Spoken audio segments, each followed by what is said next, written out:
Something's got a hold on me lately, though I don't know myself anymore. Seems like the walls are all closing in, and the devil's knocking at my door. Whoa, whoa. Out of my mind, how many times did I tell you I'm no good at being alone? Yeah, it's taking a toll on me.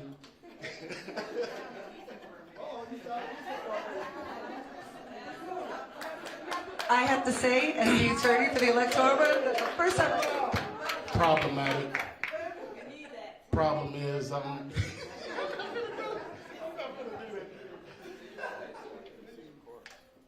have to say, in all the electoral boards I've ever worked at and done, I've never had somebody singing, so I appreciate that.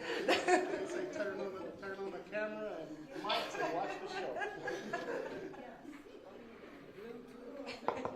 All right, is everybody ready to resume?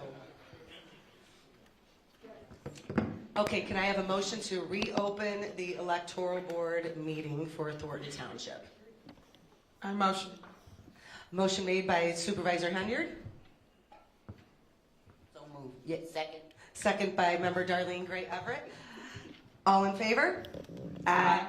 All right, motion carried. We are back in session at 11:33 a.m. And we will now be going through the trustee cases.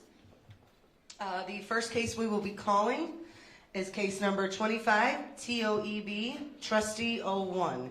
That is the case of Keith Price and Michael Smith versus Corian Davis.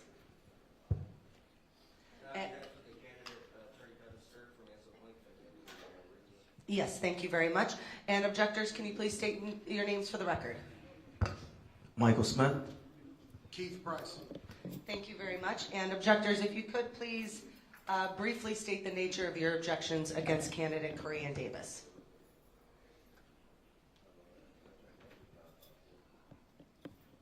In the case of Corian Davis,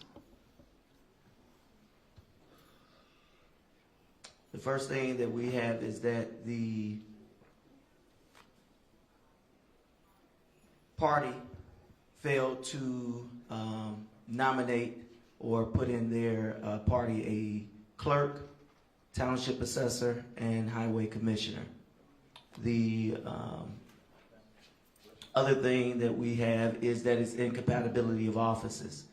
Ms. Corian Davis filed for school district school board member, as well as she filed for trustee, which is clearly incompatible.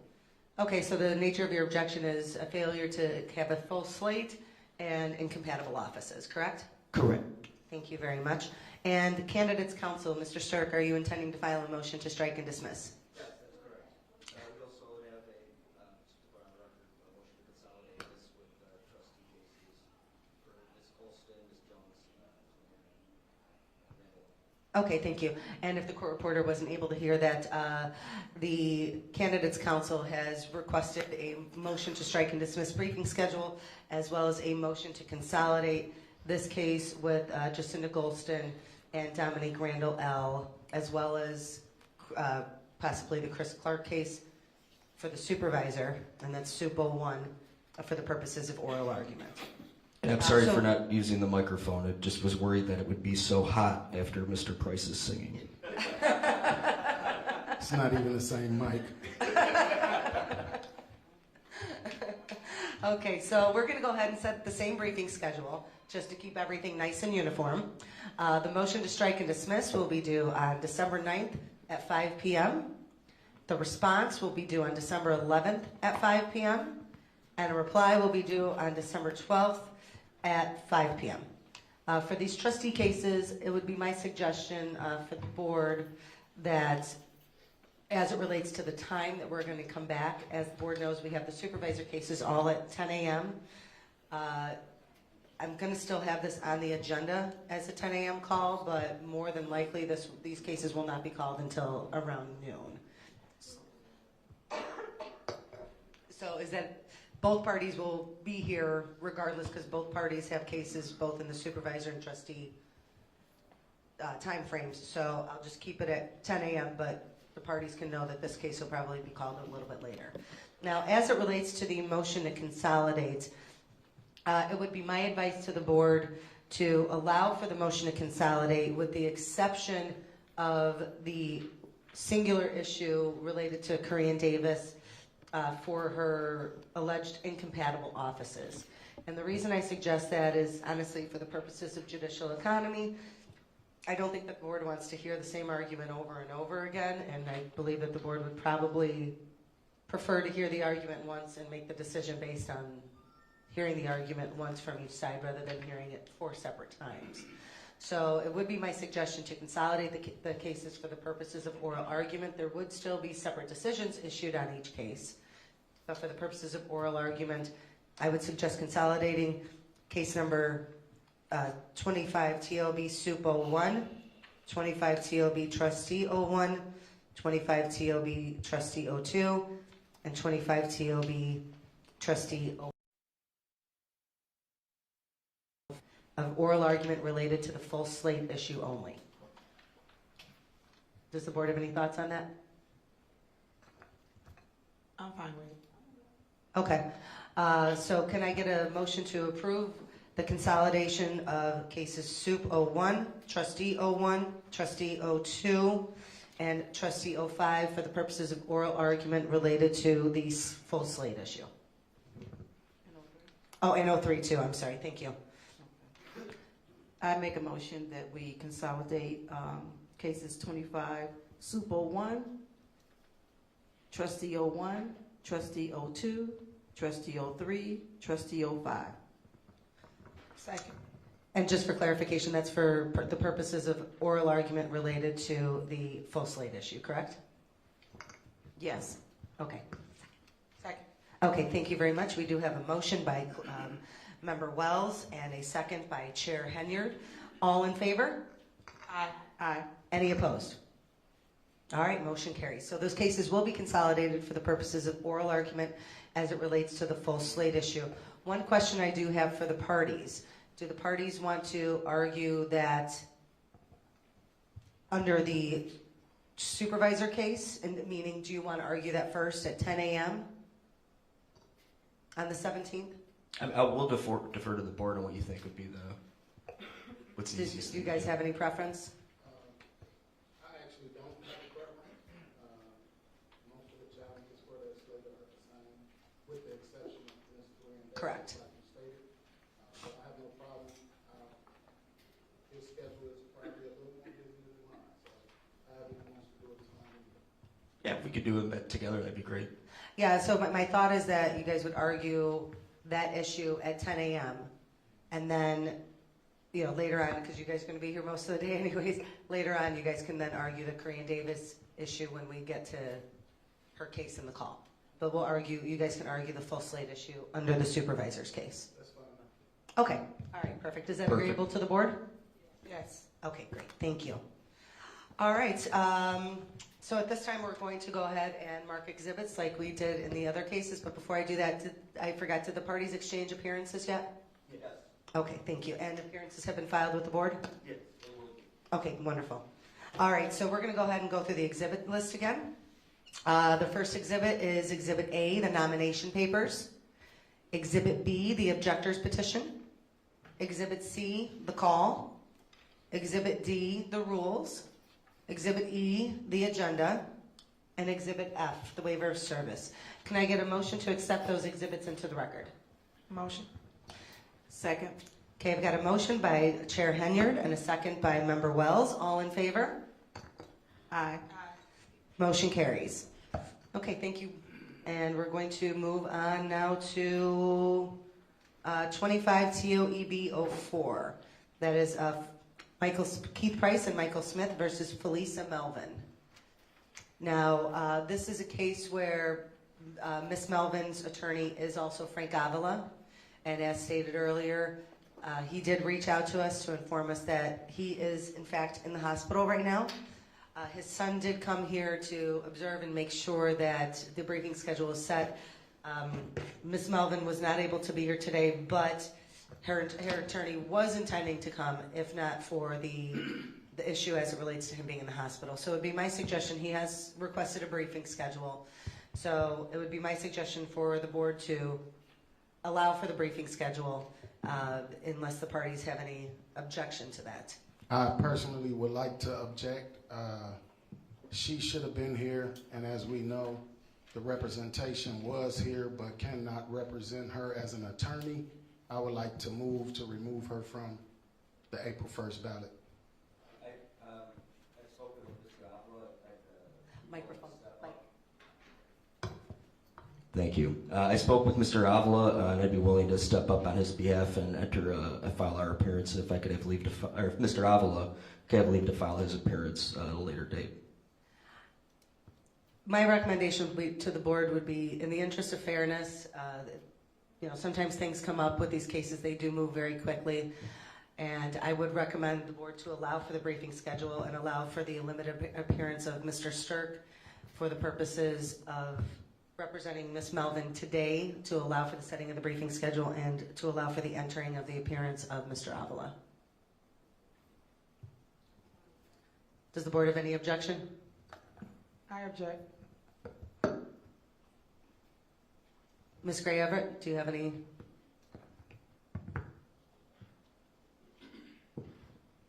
I object.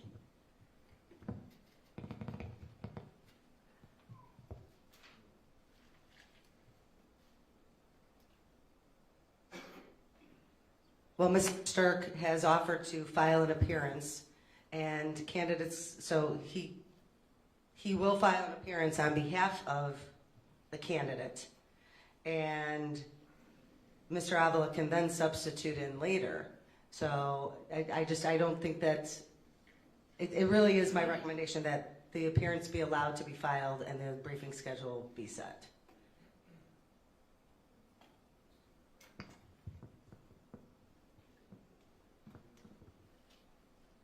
I'm good with it. Okay. Yes, yeah, so yes, so if Mr. Stirk is filing an appearance, then she is considered here. The question was more so to allow for the setting of the briefing schedule without Mr. Avila here, but if Mr. Stirk is willing to file his appearance on behalf of Ms. Melvin, that appearance should be allowed to be entered.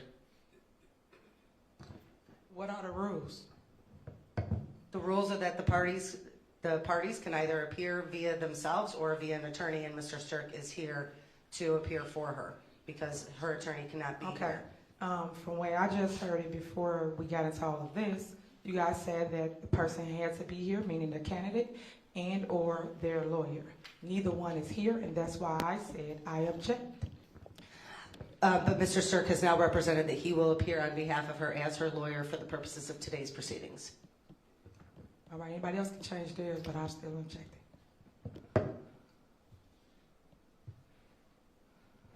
Okay. Okay, so we have two members. So just to be clear, Member Gray Everett, you're okay with Mr. Stirk appearing on behalf of Ms. Melvin? Yes. Okay, thank you.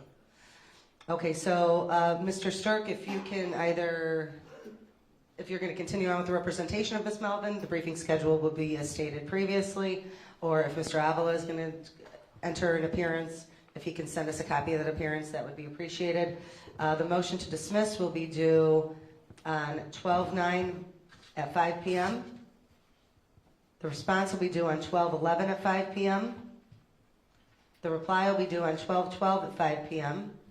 And we will again be back here on 12/17 at 10 a.m. So you are appearing as the attorney, you're going to make the arguments for the case? So should I tender my appearance? You should tender your appearance Yes, to you can give your him, appearance. but Mr. Avila may substitute in or file an additional appearance. Okay. A candidate or an objector is honestly allowed to have as many attorneys represent them as they want. So as of right now, we do have an appearance from Mr. Stirk that's going to be pending, that's going to be given to us. Okay. And I'm assuming that Mr. Avila at some point will file his own appearance and be here arguing it, or maybe they make an agreement and Mr. Stirk ends up arguing the case. But that's going to be between the candidate and her counsel. Okay.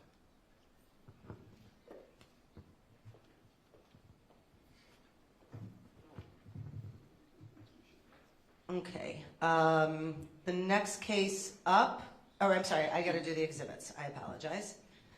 The exhibits are Exhibit A, the nomination papers, Exhibit B, the objector's petition, Exhibit C, the call, Exhibit D, the rules, Exhibit E, the agenda.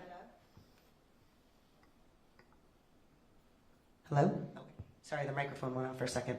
Exhibit E, the agenda, and Exhibit F, the waiver of service. Can I have a motion to accept those exhibits into the record? Motion made by Chair Henyard, and a second is made by Member Darlene Cray Everett. All in favor? Aye. Motion carries. Yes. Do we talk about the case now or no? Oh, I apologize. We kind of just jumped into it because of the whole appearance issue.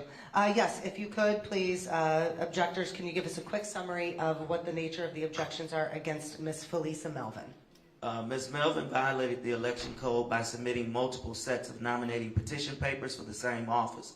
One set was submitted as a Democratic candidate for the February 25th, 2025 primary, and the other was for an independent candidate for the consolidated election to be held on April the 1st.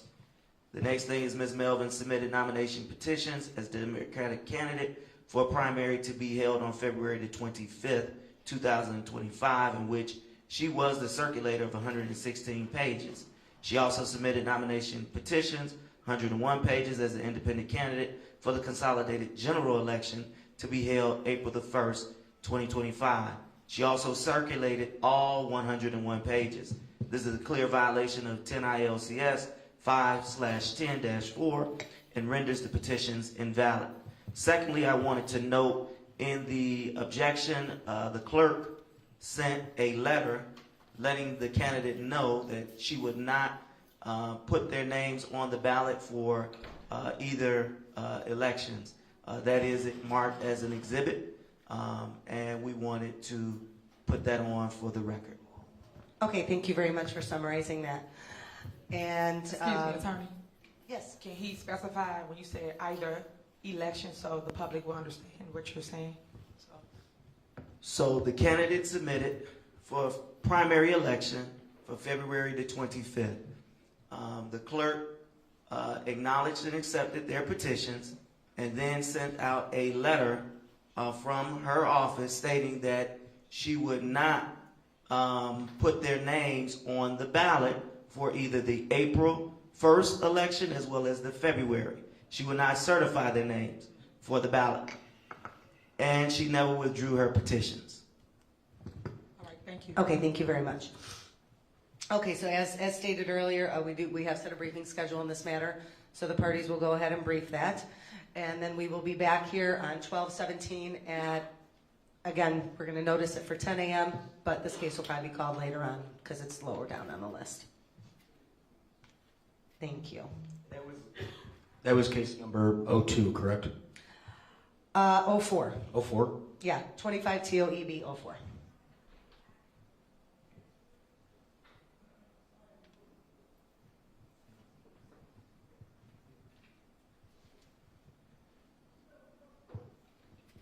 And just for the record, as it relates to case numbers TOEB 02, 03, and 05, we are going to technically skip calling those because all the parties are here. They're all represented by council. We get the motion to consolidate as it relates to those issues. So we're going to move on. Now the next case is William Long and Jaylene Harris versus Felisa Melvin, 25 TOEB, trustee 06. And again, this is a situation where Mr. Avila is the attorney for Ms. Melvin.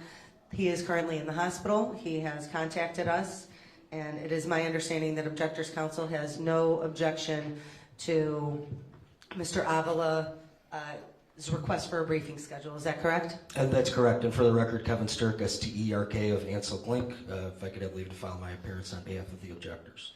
Thank you. And I do acknowledge that obviously in the case prior you were essentially representing Ms. Melvin as it relates to getting the briefing schedule and ensuring that the objection was not dismissed, and in this case, you are actually representing the objector, correct? Yes, that's Fair. in my own individual capacity, not the law firm of Ansel Blank. Okay, great, got it. And just to clarify, these are two separate cases, two separate sets of objections, and two separate sets of parties. So, Mr. Stirk, could you please state the nature of the objection? We're objecting to the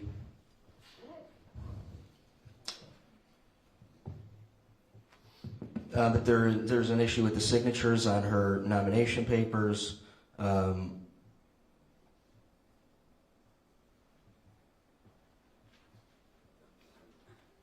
And she lacks the minimum number of validly collected signatures, which I believe after a records check will establish that. Okay, so at this time, we will need to set this matter for a records examination. So, Mr. Stirk, you are very aware of the process, which we will contact the county clerk's office. We will request a records examination. Once we determine when the records examination is going to be, we will send notice to the parties, and the parties will need to attend. There are no continuances on this. They will need to have however many representatives the clerk's office allows them to have. And then we will come back here sometime after that and review the results of the records examination. In the meantime, I do know that Mr. Avila has requested a briefing schedule, to which you have stated on the record that you have no objection. Can you just restate that? Yes, we have no objection to the setting a briefing schedule. Okay, and you have no objection to Mr. Avila not being able to be here today in person, correct? That's correct. I have no objection. Okay, thank you. If it would please the board, I would recommend the same briefing schedule, which is a motion to dismiss being filed on December 9th at 5 p.m., a response on December 11th at 5 p.m., and a reply on December 12th at 5 p.m., and then we would come back here again on December 17th. Again, we would notice it at 10 a.m. It would probably be later on in the day just because of all the other cases that are coming before it. Is the board okay with that? Okay. I got a question. Yes, I ma'am. want to make sure that I just witnessed what I just witnessed. The same lawyer here is the same lawyer challenging the young lady that he just stood up for? He is simply, That don't make no in sense. the other case, he simply filed a limited appearance for the purpose of essentially a professional courtesy to another election attorney who could not be here due to being in the hospital. But then on the other hand, you're trying to kick off the ballot. This It's two separate cases. That would be an issue that would So be why would he be an issue for the allowed- candidate if It'd she be wanted to. Right. So hold on, why would he be allowed to step in to defend her on one end and then the other hand try to remove her from the ballot? And that's a good question. With the, I mean, it's a conflict of interest. I could see where what you're asking about that. So I'm just filing a limited appearance on behalf of Ms. Melvin in the 04 case. That's simply to allow Mr. Avila, who's a colleague, very well-respected colleague, who's dealing with a personal issue, an opportunity that there's no default entered against his client, and he would have to come in and file a motion to vacate the default, I believe. So just for the sake of judicial economy, one of our favorite phrases, to keep the cases moving, because I know it's an expedited manner, and having to avoid just that extra step. That's why I'm stepping up for him, and also doing it individually, so that, as I understand, my firm is representing a series of other parties that are appearing before the Electoral Board. So I'm not jeopardizing my firm's ability to potentially be conflicted out from representing anybody. Okay. But just for the record, I'm against what just happened.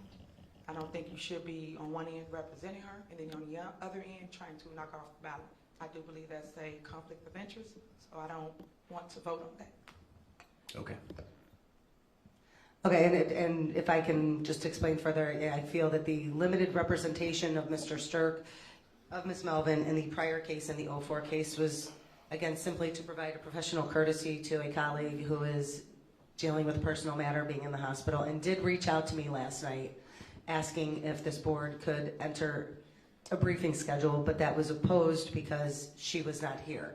So it was more of a professional courtesy, and it is my recommendation that the board accept the briefing schedule that was stated, allow this case to move on, and otherwise we're going to be coming back on various motions to vacate to vaults, or Mr. Avila may take that up to the circuit court and then we're going to be back there, and then probably get remanded back here. So for the sake of moving things along on this very expedited matter, it is my recommendation that the board accept this briefing schedule.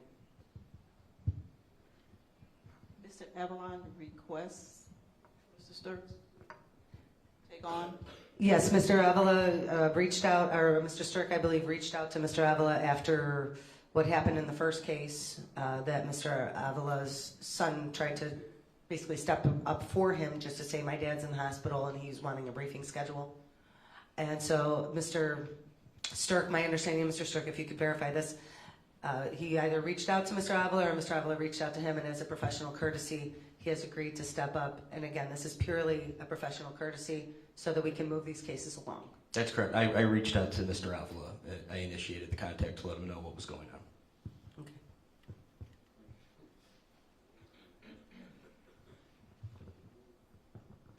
All right, so it is my recommendation that, I mean, these are two separate cases. If you want, we can go back and recall the 04 case, or we can set the briefing schedule for this one. I'm okay, so we can move forward.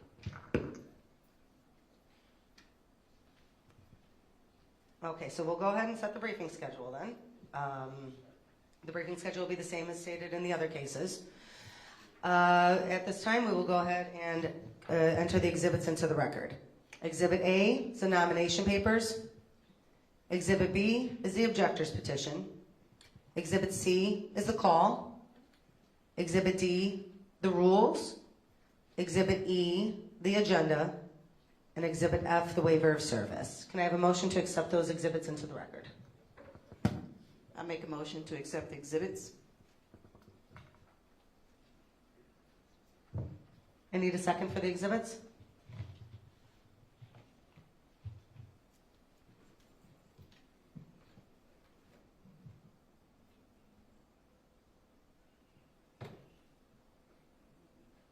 We need a second for the exhibits.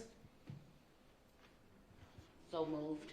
Thank you. We have a motion by Member Wells and a second by Member Darlene Gray Everett to accept the exhibits into the record. All in favor? Aye. Any opposed? Motion carries. You oppose the exhibits, Madam Chair?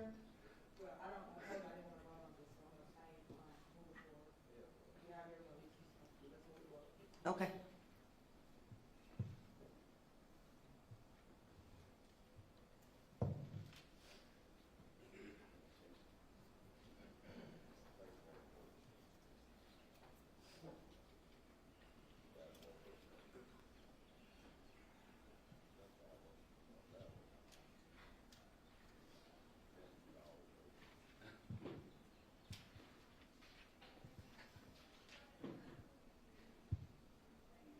Okay, calling the next case. Let's see, we did Felicia Melvin.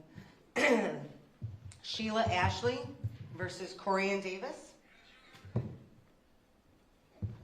afternoon, I believe it is. Jim Avery for objector. Thank you. And candidate? On behalf of the candidate, Kevin Sturk, S-T-E-R-K, of Ansel Glink, if I could have leave to file my appearance. Yes, you may. And Mr. Avery, I'm assuming you're also seeking to file your appearance? Yes. Okay, and the parties will exchange appearances as well as file them with the board. Mr. Avery, if you could briefly summarize the nature of the objections that you have against Ms. Felicia Melvin. I'm sorry, not Felicia Melvin, Corian Davis. Yes.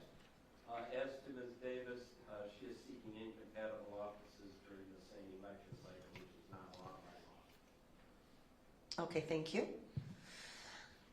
And Mr. Sturk, are you seeking to file a motion to strike and dismiss? Yes, we are. Okay, we will go ahead and set the same briefing schedule. That will be 12:09, 5 p.m. for a motion to strike and dismiss. 12:11 at 5 p.m. for a response. 12:12 at 5 p.m. for a reply. And then this matter will be set for hearing on 12/17. Again, it'll be noticed at 10 a.m. However, the hearing might not be called until later on in the day, just depending on how the other hearings go. Do the parties have any questions on that? No. Okay, thank you. And at this time, I will ask for a motion to accept the exhibits. I will read the exhibits into the record. So Exhibit A, nomination papers. Exhibit B, the objector's petition. Exhibit C, the call. Exhibit D, the rules. Exhibit E, the agenda. And Exhibit F, the waiver of service.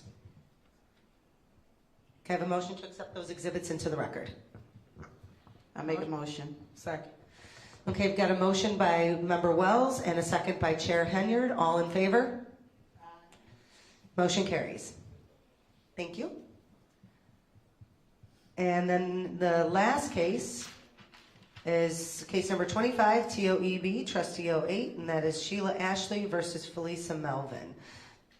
Objector, can you please state your name for the record? And David Avery for objector. Thank you. And then as it relates to Ms. Melvin, as I had stated previously, Mr. Avila is in the hospital. He did reach out to me last night, requested that a briefing schedule be set. He does intend to file a motion to strike and dismiss. This would typically be a professional courtesy that we would extend to him. And I wanted to know from Mr. Avery, do you have any objection to setting a briefing schedule for Mr. Avila to file a motion to strike and dismiss, even though he is not able to be here physically today? Okay, thank you. Can you state that into the microphone? No objection to. I'm not going to say. No objection. No objection. No objection. Thank you very much. Okay, so at this time, we'll do the same briefing schedule, which is 12:09 at 5 p.m. The motion to strike and dismiss will be due. The response will be due at 12:11 at 5 p.m. The reply will be due at 12:12 at 5 p.m. And this matter will again be set for hearing on 12/17 at 10 a.m. Again, it'll probably be heard a little bit later on in the day because the supervisor cases will go first and then the trustee cases after that. Do the parties have any questions? Or does the party? Okay. No. Thank you. All right, at this time, I'm going to read the exhibits into the record and then I'll ask for a motion to approve the exhibits. Exhibit A, the nomination papers. Exhibit B, the objector's petition. Exhibit C, the call. Exhibit D, the rules. Exhibit E, the agenda. And Exhibit F, the waiver of service. Can I have a motion to accept those exhibits into the record? I make a motion. Second. Okay, got a motion made by by Member Wells and a second by Chair Henyard. All in favor? Motion carries. So at this time, there is no further business before this electoral board. I commend everybody for getting us through this pretty quickly with a very heavy call. So at this time, I will ask for a motion to recess this matter to 12/17, December 17th at 10 a.m. So move. Oh, I'm sorry. Madam Clerk is correct. We do have a public comment agenda item. I do have to call for public comment.